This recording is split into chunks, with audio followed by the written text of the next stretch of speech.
de una dermatitis seborreica. Se cree que esto está asociado porque en estos pacientes hay un aumento de la actividad del sistema parasimpático y este a su vez es quien regula todo ese sistema eje hipotálamo pituitario adrenal que a su vez también regula los receptores andrógenos. Entonces, un aumento de esta actividad de este sistema va a generar que haya una mayor producción de sebo. Dentro de las manifestaciones clínicas tenemos básicamente lo que es la dermatitis infantil y la dermatitis seborreica. En el pediátrico, esta suele tener una evolución autolimitada, mientras que en el adulto es una evolución más crónica. Y de manera general se van a observar como unas placas eritematosas, descamativas, que varían en grado de intensidad y de extensión. Enfocándonos ya más en el paciente pediátrico, este se enfoca o afecta principalmente el cuero cabelludo, la región mediofacial, las zonas de intertrigo, el pecho y el cuello. Inicialmente en el cuero cabelludo, lo primero que aparece va a ser la costra láctea, que es la imagen que vemos a la derecha, que observamos unas costras gruesas, amarillas, adherentes a una base eritematosa. Por lo general, esta costra láctea no está asociada a pérdida del cabello, pero sí es importante en los pequeñitos porque pues, al estar más pequeños son más propensos a infecciones oportunistas. Entonces, también puede afectar lo que es la región retroauricular, el oído, el cuello, incluso pueden llegar a padecer una otitis externa. Otra de las manifestaciones que podemos observar en los pequeños es la blefaritis seborreica, que como vemos en la imagen del lado izquierdo, afecta principalmente el párpado superior. Entonces, aquí vemos un párpado superior con leve eritema y edema en el borde libre. Ay, ok, que se acompaña con unas costras en base de las pestañas. Esta blefaritis a veces se puede extender o puede afectar lo que es la región supraciliar y las mismas costras o escamas que se ven en la base de la pestaña puede también generar irritación de la conjuntiva del ojo. En la imagen que vemos a la derecha, vemos una dermatitis seborreica de pliegues, también en un pequeñito observamos allí unas placas rojas brillantes en pliegues de cuello, en pliegues axilares, en región inguinal y en el ombligo, y lesiones diseminadas en lo que es el tronco y las extremidades. También tenemos la enfermedad de Leiner, que es un síndrome de herencia autosómica recesiva.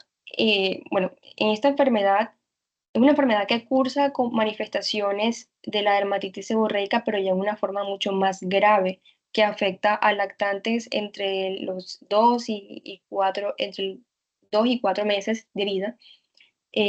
Probablemente sea causado por una deficiencia del complemento C5, puede cursar con síntomas generales como una diarrea, la anemia, la queratitis o un trastorno de la termorregulación.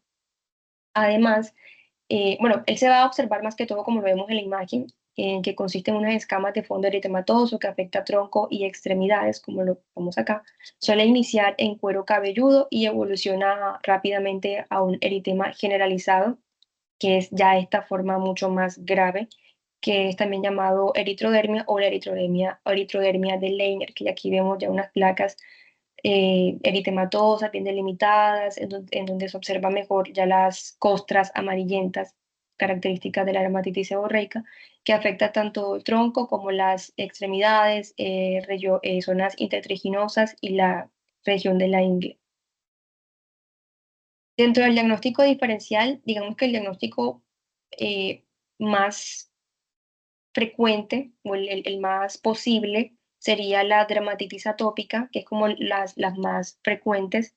Un diagnóstico posible o otro diagnóstico que también es muy frecuente, diagnóstico diferencial, sería la psoriasis, pero digamos que este es como más frecuente en el adulto por la edad. También puede ocurrir durante el paciente pediátrico, pero suele ser un diagnóstico diferencial más frecuente en el adulto. Y un diagnóstico a descartar sería también la ictiocitosis de las células de Langerhans.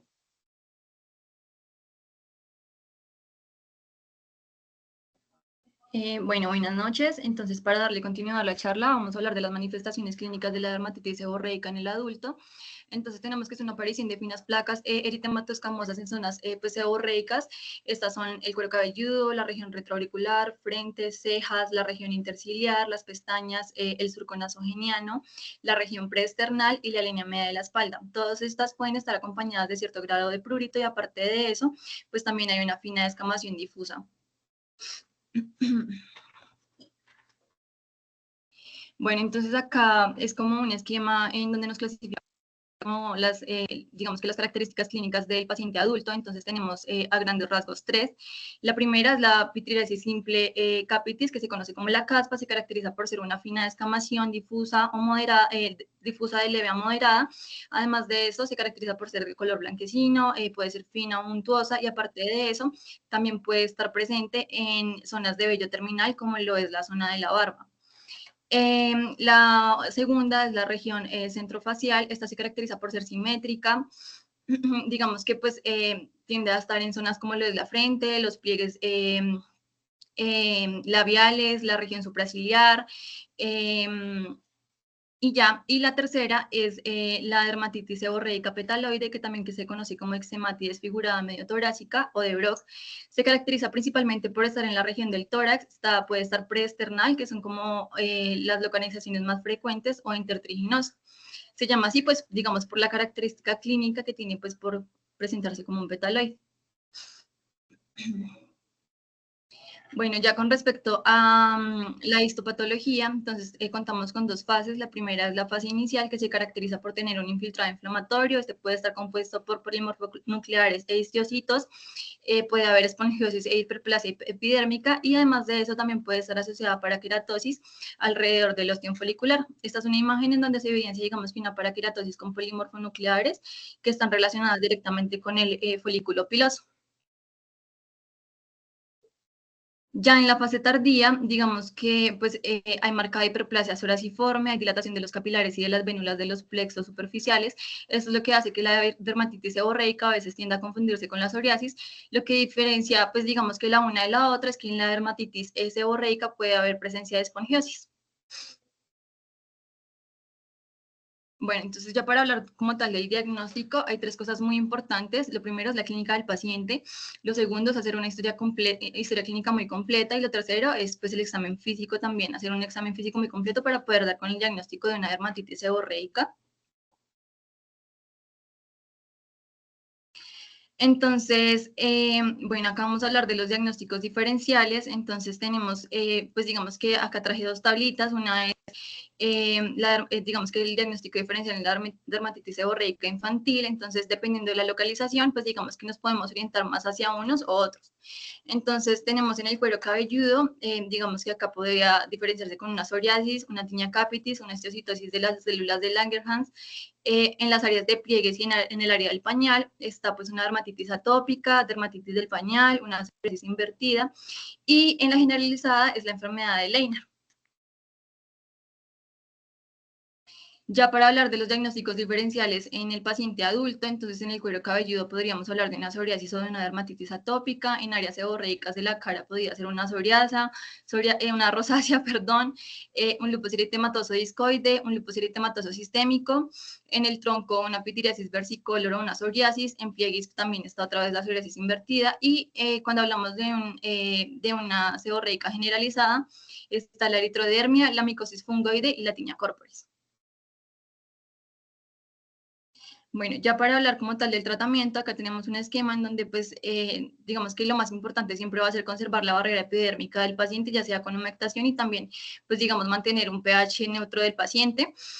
Ya la vamos a clasificar en una dermatitis leve moderada o moderada grave. Entonces, si tenemos, pues vamos a ir primero hacia la leve moderada, en donde, pues, lo primero que vamos a hacer es un tratamiento tópico con antifúngicos. Entonces, por favor, podemos pasar. Entonces, digamos que acá pues traigo un esquema. Entonces, acá vamos a pues a nuestra primera línea. Bueno, digamos que hay tres pilares fundamentales: es el manejo infeccioso, el manejo inflamatorio y los queratolíticos. Entonces, vamos a hablar primero del manejo infeccioso. Como lo mencioné Daniela anteriormente, pues digamos que el principal agente que vamos a tratar es la malacesia. Entonces, los antifúngicos tenemos los azoles. Esto lo que hace es inhibir la conversión del anosterol a ergosterol, por medio del de la inhibición de la enzima lanosterol 14 alfa de metilasa. Entonces, tenemos presentación tanto tópica como oral. En los tópicos tenemos el ketoconazol, sertaconazol, climbasol y el metronidazol, y oral el ketoconazol, itaconazol y fluconazol. Digamos que el ketoconazol juega un papel muy importante, pues porque primero es uno de los que más usamos en nuestro medio, y segundo también tiene una actividad inflamatoria importante, ya que pues bloquea la síntesis del leucotrieno B4 en la piel.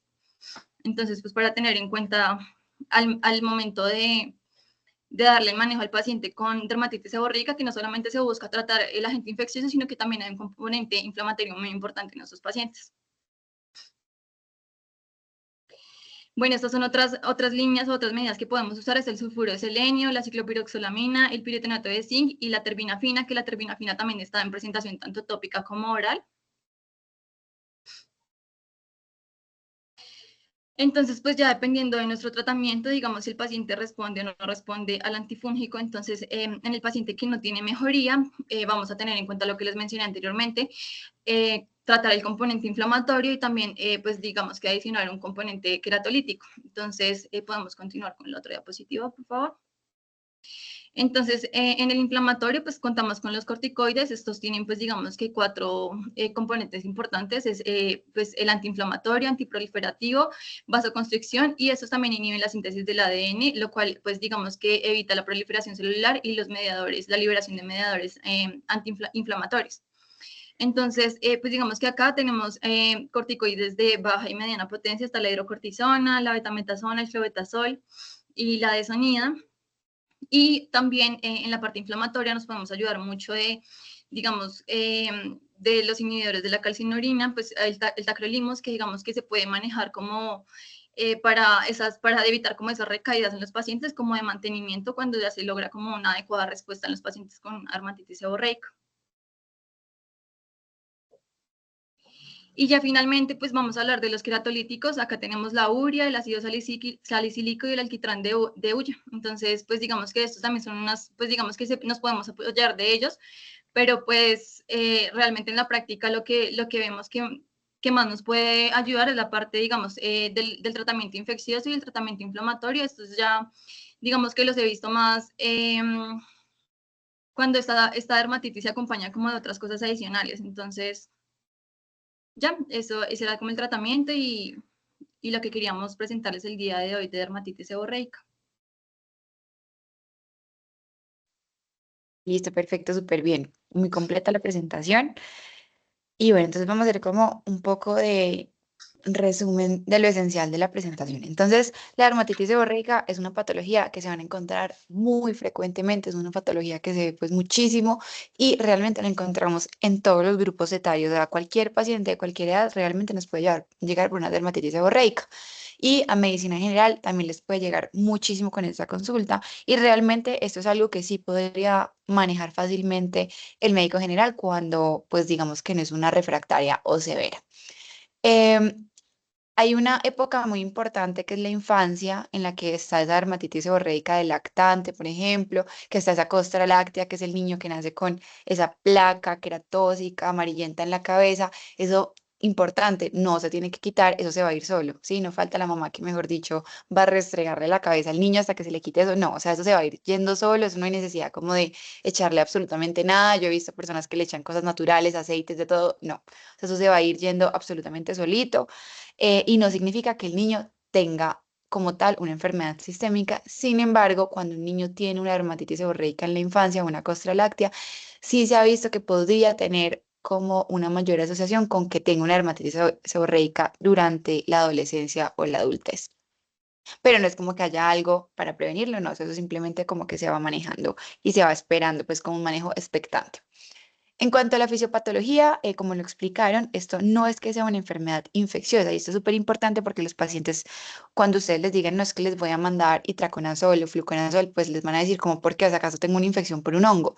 Y no, realmente esto no es una infección y esto no, no se considera una enfermedad infecciosa, porque lo que pasa es que todos tenemos como tal la malacesia, por ejemplo, en nuestro cuero cabelludo, lo que hay es un aumento de la población de la malacesia que como se está comiendo el sebo que tenemos en aumento en el cuero cabelludo, pues está ese aumento en la queratinización y pues en ese recambio epidérmico y por eso se hace evidente la escama.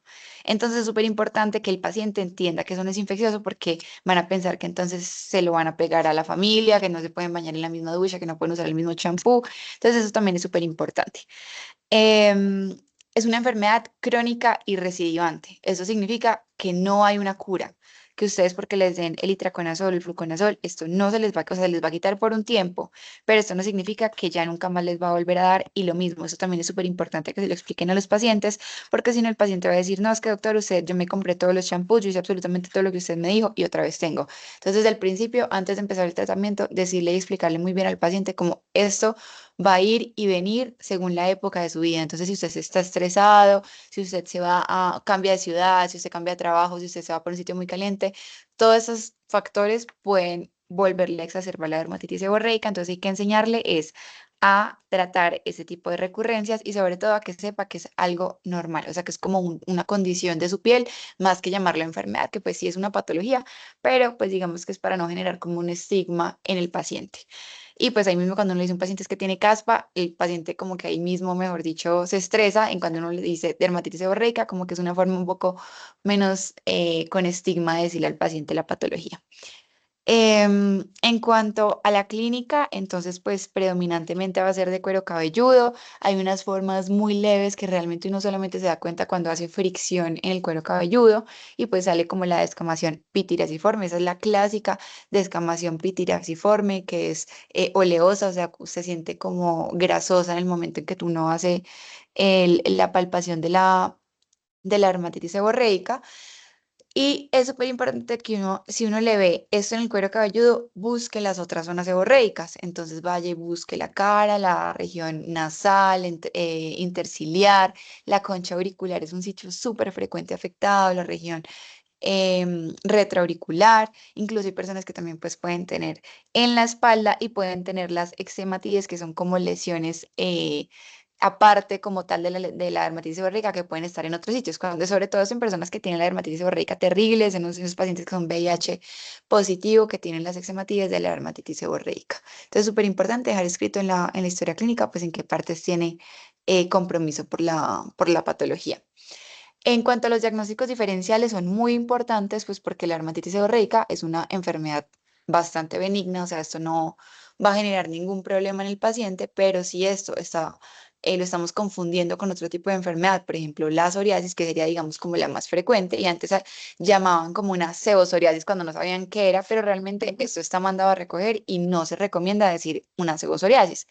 Entonces, la psoriasis, pues digamos que vamos a diferenciar si es en cuero cabelludo también, pero las placas son mucho más gruesas, son mucho más infiltradas, con esa escama brillante, plateada, que cuando la desprenden puede sangrar, y digamos que esto no va a ser de la dermatitis seborreica.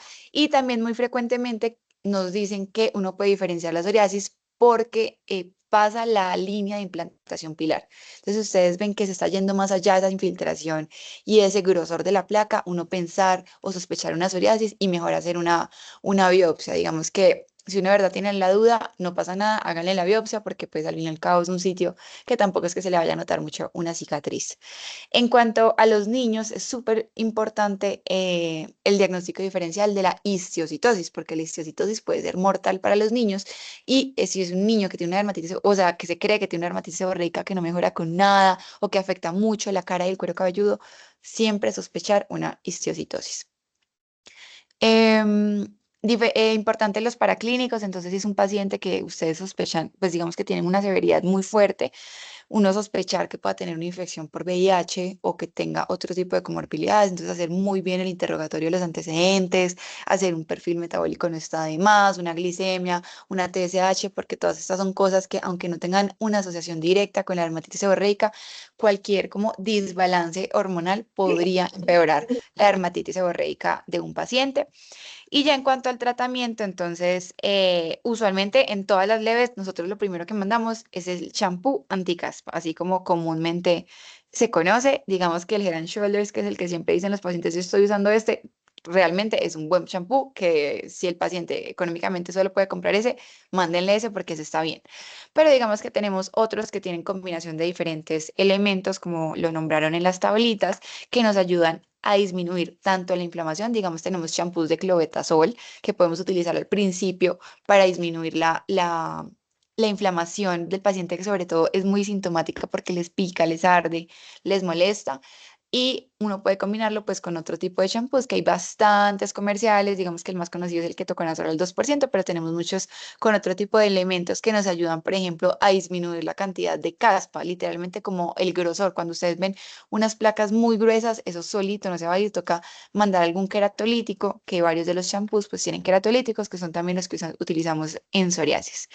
Eso en la leve. Y también uno, por ejemplo, les puede mandar las lociones de corticoides, como bien decían. Entonces, dependiendo de la severidad, uno puede mandar, digamos que de alta potencia o moderada potencia. Hay varios que vienen en presentación de loción. Entonces, digamos que ese sería el ideal porque pues uno aplicarse un gel o una crema en el cuero cabelludo, eso es durísimo.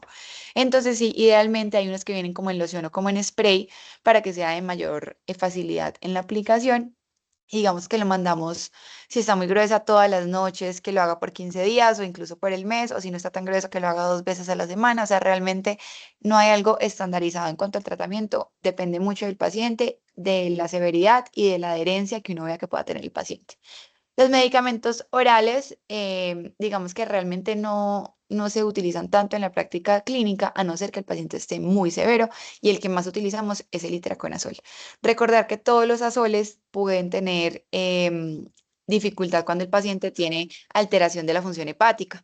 Entonces, si es un paciente con antecedentes hepáticos o que ustedes sospechan de que puede tener alteración de las enzimas, mejor pídanle un perfil hepático antes de iniciar el medicamento oral. También si tienen otros medicamentos, recuerden que esos medicamentos hacen muchísima interacción farmacológica, entonces que no vayan a crear un problema mayor por una seborreica y no que este, por ejemplo, tenga una arritmia o algo así con lo que haga interacción. Entonces, mejor tratar de manera tópica si el paciente no puede tomar oral. Y importante en cuanto a las recomendaciones, en cuanto al tópico, pues sobre todo el champú, decirle que al paciente que se lo tiene que dejar 5 minutos actuando, porque el paciente no se lo puede poner y lavar de una, porque eso no le va a hacer absolutamente nada de efecto. Al principio se lo mandamos 3 o 4 noches a la semana y después decirle que cuando esté mejor lo baje a dos y ya cuando esté mucho mejor una, pero que lo ideal es que por lo menos una vez a la semana utilicen el champú para que se mantengan controlados y que en caso de que se aumente otra vez la descamación, simplemente le aumenten a la cantidad de veces del champú durante la semana, y así pues el paciente puede controlarlo un poco en casa sin tener que estar yendo pues al dermatólogo cada vez que se le empeore las lesiones.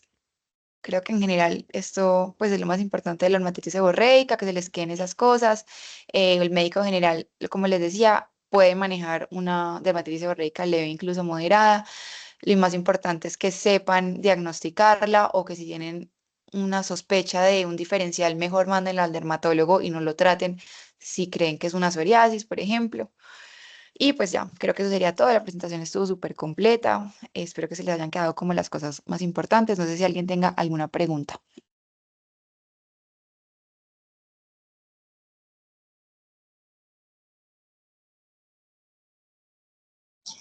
Buenas noches, ¿me escuchan?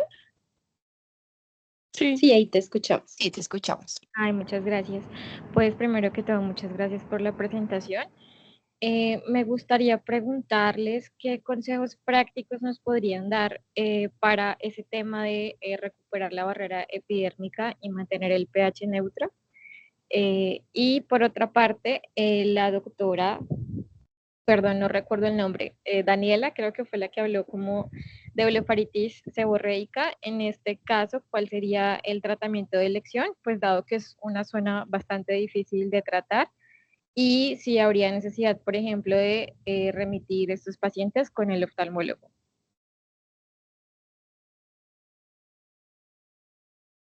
Si quieren, yo les ayudo ahí, tranquilas. Entonces, primero, barrera epidérmica. Entonces, pues estos pacientes usualmente han utilizado mucho tipo de cosas. Entonces, primero decirles no utilicen por favor nada natural, no se pongan aceites, se ponen muchas cosas. Entonces, primero, cancelarles como todo ese tipo de cosas.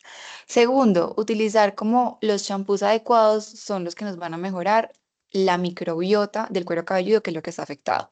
Entonces, el champú antiseborreico, según el que utilicemos, si tienen diferentes componentes, eso es lo que te va a mejorar la barrera cutánea. O sea, no tienes que utilizar como tal, como una humectante o como algo específico como en cuero cabelludo, porque es una zona difícil de tratar, hablando específicamente de cuero cabelludo. Importante para no maltratar más la barrera epidérmica, que no se hagan tinturas, que no se hagan alisados, que no se pongan químicos como de peluquería en el cuero cabelludo, porque eso les va a volver a empeorar la barrera y se va a empeorar la dermatitis seborreica. En cara, ya que eso también nos da en cara. Esos pacientes, para no tener caspa, a veces o se exfolian mucho la piel, entonces se la deshidratan absolutamente y empiezan a hacer eczemas y el eczema empeora la dermatitis seborreica, o todo lo contrario, se ponen muchísima crema súper densa y humectante como para que no se les vea la escama. Entonces es súper importante ver qué tipo de piel tiene el paciente. Digamos que en el mercado hay muchas cremas faciales especiales para dermatitis seborreica, que son todas las que tienen como DS al final. Y esas cremas lo que hacen es disminuir la cantidad de sebo que hay como tal y la inflamación en la piel sin deshidratar la piel. Entonces, estas cremas son súper importantes, digamos que van a encontrar muchísimas en el mercado a diferentes precios y el paciente puede utilizarlas más o menos, o sea, puede ir en algunos pacientes todos los días o si quiere 3 veces a la semana, digamos que se ajusta un poco al paciente y esto te recupera la barrera epidérmica en cara sobre todo. Y a la segunda pregunta que hiciste, la de la blefaritis, lo inicial, como dermatología, uno puede mandar los mismos champús que utilizamos en cuero cabelludo en los ojos. Obviamente, decirle al paciente como por favor mantenga los ojos cerrados durante la limpieza, que se haga espuma un momentico en las pestañas y se lo enjuague muy bien. No falta el que diga pues que le irrita, que le arde, entonces digamos que en los pacientes que están muy, muy afectados, uno puede utilizar un corticoide de muy baja potencia por unos días mientras que se desinflama y después utilizar el champú antiseborreico. O también sé que oftalmología tiene unos jabones especiales que son como para balancear como la microbiota del párpado, pero en este momento se me escapa el nombre. Pero yo sé que ellos también tienen unos como unos enjuagues para las pestañas. Entonces, en caso de que tú ya veas que tiene inyección conjuntival, que tiene irritación, que ya mejor dicho, o sea, como que ves que está comprometido el ojo por la cantidad de seborrea en las cejas y además que puede obstruir las glándulas y generar conjuntivitis o blefaritis, ya ahí sí definitivamente manda a la oftalmología. Listo, muchas gracias, doctora. Buenas noches, ¿me escuchó? Sí, ahí te escuchamos. Ay, buenas noches, pues muchas gracias por la charla. Yo tenía dos preguntas. La primera es si la dermatitis seborreica puede estar asociada con la dermatitis atópica, es decir, como si van de la mano, o digamos los pacientes que presenten dermatitis atópica pueden presentar de pronto dermatitis seborreica, no sé, en la zona de los ojos o de las cejas también. Y mi otra pregunta es respecto a las personas que tienen como es que, digamos, hay pacientes que presentan como una caspa, como un tipo de caspa en las cejas, ¿sí? Pero no presentan esa misma caspa, por ejemplo, en las pestañas ni en la cabeza, solo es como una caspa en las cejas. ¿Eso a qué puede estar relacionado? O sea, puede ser la misma dermatitis seborreica. Listo, entonces para la primera pregunta, realmente no hay asociación entre la dermatitis atópica y la dermatitis seborreica. La atópica, creo que no hemos visto la charla atópica, no recuerdo, pero en la atópica está la marcha atópica, que entonces está asma, rinitis y pues la dermatitis atópica. Y realmente en ningún momento como que la seborreica hace parte de esa marcha atópica. Si hay otras enfermedades de la piel que se asocian más como con la dermatitis atópica, pero la seborreica realmente no. O sea, son fisiopatologías absolutamente diferentes. Y cuando los niños con dermatitis atópica tienen como esa descamación de cejas o de párpados, es muy usualmente, o puede ser de contacto, porque ellos sí tienen más susceptibilidad a hacer dermatitis de contacto, o del mismo eczema atópico por deshidratación que hacen en esas zonas, pues por lo que son zonas muy delgaditas de la piel, pero realmente no, o sea, realmente es raro, o sea, pueden haber pacientes con atópica y seborreica, sí, definitivamente, digamos que un paciente que tenga atopía en la infancia y que más o menos a los 15 y 16 años empieza a hacer seborreica, te puede pasar, pero no es que haya una asociación como tal en la enfermedad, en la fisiopatología de las dos enfermedades. Y la segunda pregunta que me haces, la de las cejas, igual puede ser seborreica. O sea, digamos que no tiene que tener caspa en cuero cabelludo para que tú digas una seborreica. Igual, en ese caso, digamos que uno tiene que ver diferenciales. Por ejemplo, si ves que es muy localizado en las cejas, preguntarle como si se está aplicando en las cejas algo. Como ahorita usan tantos geles como los laminadores o que se hacen como el laminado permanente, como tantas cosas en las cejas, que siempre preguntar como si se está aplicando algo específico en las cejas que puede estar generando un eczema y que sea un eczema y no una dermatitis seborreica. Pero si ya después de descartar todo ves que no, yo haría la prueba con un champú anticaspa que se lo ponga solamente en las cejas, se lo deje 2 a 3 minutitos 3 veces a la semana a ver si le mejora y ahí pues como que haces, en caso de que sí, pues harías el diagnóstico de seborreica porque realmente sí es frecuente que solamente afecte un sitio, así no sea el cuero cabelludo. Ok, doctora, muchas gracias. Y qué pena, la última pregunta. Los pacientes que presentan pues, dermatitis seborreica crónica, digamos en el cuero cabelludo, pueden tener como, valga la redundancia, tendencia a que se les caiga el cabello. Sí, la dermatitis seborreica que no es manejada genera caída de pelo porque hay una inflamación crónica en el cuero cabelludo y eso hace que se disminuya como tal el calibre del pelito, que disminuya el riego sanguíneo y se caiga el pelito. Entonces sí es súper importante decir a los pacientes, por ejemplo, ahí está el mito de que si uno se lava el pelo todos los días, se le cae más. Y esto es mentira. O sea, si uno tiene el pelo, si uno se le engrasa el pelo todos los días, tú te deberías estar lavando el pelo todos los días. O sea, hace más mal dejarse la grasa en el cuero cabelludo porque le inflama que lavarse el pelo todos los días. Realmente eso no tiene ninguna contraindicación, sino como que lo han satanizado muchísimo. Entonces, sí, si tú no manejas una dermatitis seborreica, sí puede generar un tipo de alopecia. Vale, muchas gracias. Hola, buenas noches. Tengo una pregunta. Pero Eh, cuéntame. Se trata de la aplicación de las lociones de corticoides en el cuero cabelludo. ¿Se aplica y se deja actuar por un tiempo específico y se retira o se deja actuar toda la noche? Lo dejas actuar toda la noche. Digamos que pues lo ideal es toda la noche. No falta el paciente pues como que se lava el pelo todo el tiempo. Entonces, pues digamos que idealmente sí se lo voy a dejar por lo menos 1 o 2 horas. Pero lo más fácil es tú decirle al paciente que se lo aplique en la noche y se lo deje toda la noche. Que es súper importante con los corticoides de cuero cabelludo que son en loción, que tengan mucho cuidado que no les caiga en la cara. Porque a veces como que se les riega y les caen las goteras en la cara y pues ya de por sí son corticoides de alta potencia y puede generar los efectos pues adversos que ya conocemos y también que se laven muy bien las manos después de aplicárselo en cuero cabelludo. Pero sí, lo ideal es que se lo pongas toda la noche. Al principio lo dejamos todas las noches por ahí por un mes si es muy severa y ya después se lo retiramos o le vamos bajando gradualmente dependiendo de la respuesta del paciente.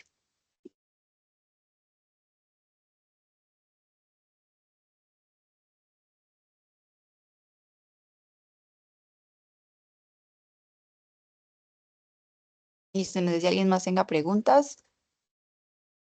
Hola, buenas noches. Yo te quería preguntar sobre la histocitosis de Langerhans que nos mencionabas. Cuando la sospechas, o sea, ¿en qué momento decides enviar biopsia o cómo uno se puede guiar? Realmente cuando afecta mucho cara y cuero cabelludo y digamos que el niño puede tener como hepatoesplenomegalia. Entonces hacerle como un examen físico muy completo y si de pronto, o sea, como que han pasado los primeros meses, porque usualmente los niños mejoran los primeros meses de esa dermatitis seborreica y nada que mejora y solo empeora, sí o sí es mejor pues ya consultar. Digamos que el pediatra sería en este caso la persona que debería guiar al paciente ya hacia dermatología para que se haga directamente una biopsia. Pero sí es eso, como una dermatitis seborreica muy severa que afecta mucho la cara y tú el pelo lo ves como si literalmente estuviera lleno como de leche seca, o sea, por decírtelo así, como que son unas costras blancas gigantes que ocupan todo el cuero cabelludo y el paciente usualmente está muy rojito y le pica muchísimo.